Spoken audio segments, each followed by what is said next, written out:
Hai guys, apa kabar semuanya? Berjumpa lagi bersama saya Niki Ziki, yang kali ini saya akan membahas alur cerita dari film yang sangat seru dan membagongkan.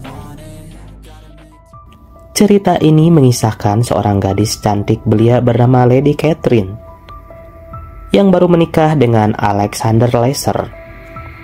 Setelah menikah, Catherine langsung menetap di istana mewah milik sang mertua, seorang bangsawan pemilik tambang batu bara bernama Boris. Namun, kehidupan pernikahan Catherine tidaklah sesuai seperti apa yang dia impikan. Alih-alih hidup bahagia bak putri kerajaan, di rumah barunya itu dia justru hidup layaknya tahanan penjara dengan aturan ketat yang dibuat oleh mertuanya, yaitu Boris Leicester. Boris memiliki sikap yang dingin dengan kedisiplinan yang sangat tinggi, seperti tidak mengizinkan Catherine keluar dari rumah, tidak boleh terlalu banyak bicara atau bertanya, dan Catherine tidak boleh tidur jika suaminya masih belum pulang. Sementara Alexander selalu pulang larut malam dengan kondisi mabuk berat. Sehari-hari Catherine hanya berinteraksi dengan pembantu rumah itu, seorang wanita kulit hitam yang bernama Anna. Belakangan baru kita tahu bahwa Alexander tidak pernah mencintai Catherine. Dia menikahi Catherine karena dipaksa oleh ayahnya agar Alexander segera bisa memiliki keturunan. Entah punya kelainan atau apa, Alexander hanya menyuruh Catherine menanggalkan semua pakaiannya. Setelah itu Catherine disuruh menghadap ke dinding, sementara dia memainkan burungnya dengan cara manual. Setelah selesai, dia pun langsung tidur. Begitu juga dengan malam-malam berikutnya, Catherine hanya disuruh menghadap ke dinding tanpa busana, sementara dia hanya melakukan senam jari. Catherine yang kebingungan dan tidak tahu harus bagaimana hanya mengikuti saja apa yang diperintahkan oleh suaminya. Pada suatu hari, Alexander mendadak harus pergi keluar kota karena ada ledakan pada salah satu tambang batu bara mereka. Setelah Alexander pergi, Boris mewanti-wanti kepada Catherine agar tidak perlu keluar dari rumah dan tidak boleh melakukan apa-apa. Boris bilang, simpan saja tenagamu untuk melayani suamimu dengan baik saat dia pulang nanti. Setelah suami dan mertuanya pergi, Catherine yang merasa bosan karena tidak ada teman yang bisa diajak bicara dan tidak punya kegiatan apapun selain hanya pergi ke gereja pada setiap hari Minggu. Diam-diam dia keluar dari rumah, berkeliling di perkebunan kapas yang sangat luas. Pada suatu hari, Anna tidak datang ke kamar untuk melayaninya seperti biasa. Lalu dia memutuskan untuk mencarinya. Di luar rumah, ternyata Anna dikerjai oleh tukang kebun anak buah suaminya. Anna digantung dan ditimbang layaknya hewan ternak. Melihat itu, Catherine marah dan memerintahkan para tukang kebun itu untuk menurunkan Anna. Setelah Anna pergi, Catherine bertanya kepada salah satu tukang kebun itu, berapa kira-kira berat badannya. Si tukang kebun itu lalu mengangkatnya secara paksa untuk ditimbang. Catherine sangat terkejut dengan ketidaksopanan pria itu. Dia merasa tidak dihormati sebagai istri dari bosnya. Catherine terlihat kesal dan menyuruh para tukang kebun itu untuk kembali bekerja.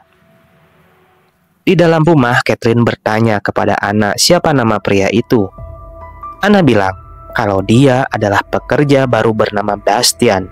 Catherine tampaknya sudah mulai penasaran dengan Bastian, pria yang sangat berbeda dengan sikap suaminya yang dingin. Keesokan harinya, dia pergi lagi ke kebun kapas. Di sana dia berpapasan dengan Bastian. Bastian mencoba untuk menggodanya dengan mengajaknya bicara, namun Catherine tak menghiraukannya.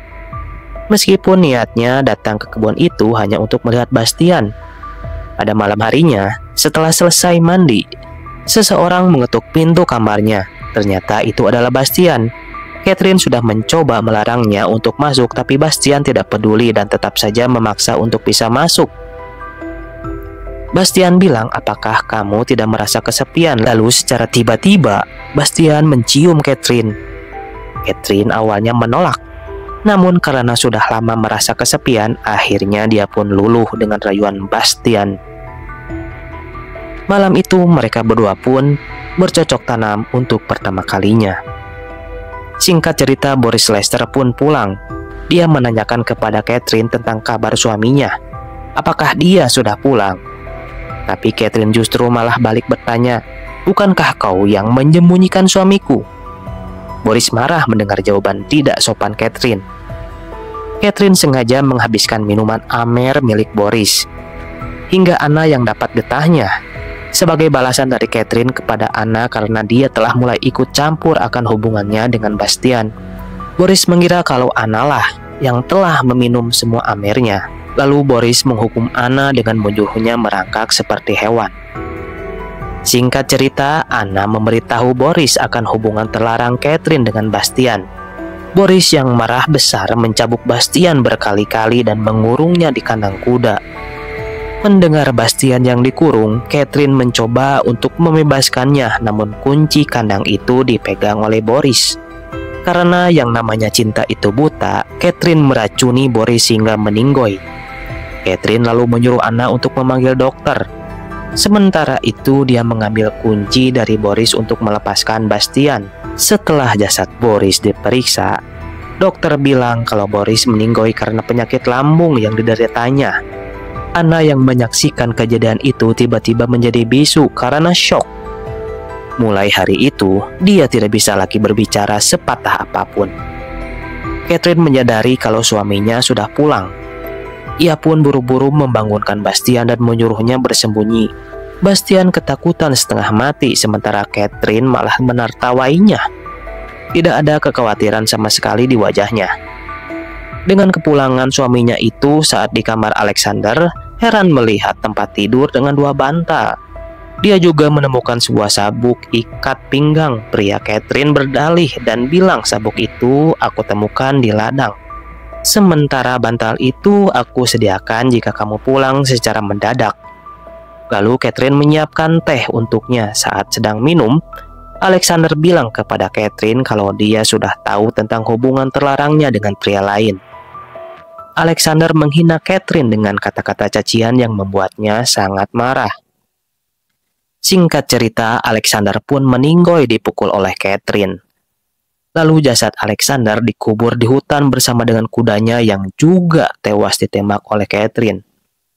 Kemudian datanglah seorang perempuan bernama Agnes dan seorang anak kecil bernama Teddy.